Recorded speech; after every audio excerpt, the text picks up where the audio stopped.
Everyone's obsessed with what AI can do, but let's talk about what it can't do and why that's exactly where you win. I'm Tony Wright, and this is your Marketing Minute.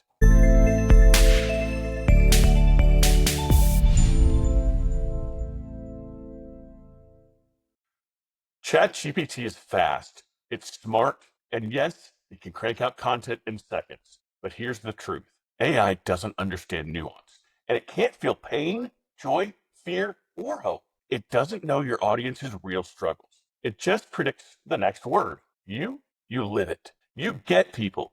You can say what AI never will. I've been where you are. So if you're scared AI is replacing marketers, you're kind of asking the wrong question. AI is your tool, not your competition. Use it to scale for sure.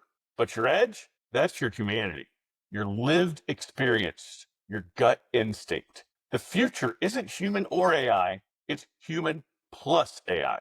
So double down on what makes you real and let AI do the rest. You want more marketing truths in 60 seconds? Hit follow. I'm Tony Wright, and this has been your Marketing Minute.